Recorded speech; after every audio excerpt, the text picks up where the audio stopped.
La vie politique française, au lendemain de la Première Guerre mondiale, est alors marquée par les divisions de la SFIO, la section française de l'Internationale ouvrière, l'équivalent aujourd'hui au Parti socialiste, et le Parti communiste français.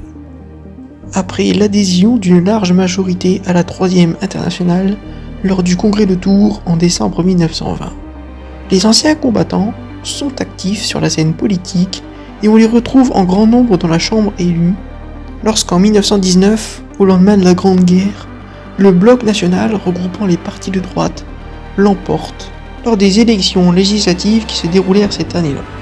On surnommera d'ailleurs cette chambre la Chambre Bleu Horizon en raison du nombre très important d'anciens combattants dans la Chambre élue.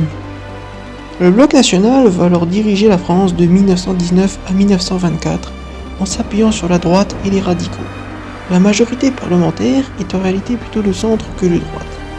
Ces derniers vont alors mener une politique de fermeté vis-à-vis de l'Allemagne en exigeant le paiement des réparations et en occupant la Ruhr en 1923. Suite à cela, les radicaux vont alors nouer des ententes avec les socialistes et modifier ainsi la majorité en 1924. Le gouvernement Herriot est à dominante radicale avec le refus de participation des communistes et des socialistes. La politique extérieure est moins ferme, ce qui améliore alors les relations avec l'Allemagne. Le plan Dawes et l'allègement des réparations sont acceptés, et en 1928, le pacte Briand-Kellogg est signé. Le bloc est affaibli alors par les divisions entre socialistes et par la spéculation contre le franc et la fuite des capitaux, ce que nous allons appeler le mur de l'argent. Ne faisant pas confiance au bloc, les radicaux renversent leurs alliances et s'allient à la droite. En 1926, avec le retour au pouvoir de Raymond Poincaré, ce dernier va alors former un nouveau gouvernement et obtient les pleins pouvoirs financiers. Il rétablit la situation financière en menant une politique d'austérité qui rééquilibre le budget.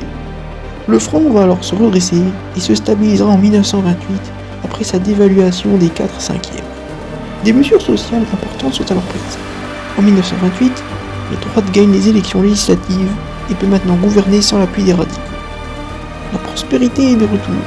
La France investit à l'étranger et des manifestations culturelles sont organisées à nouveau. Exposition coloniale en 1931 par exemple. La France se croit alors en sécurité avec la ligne Maginot décidée en 1929.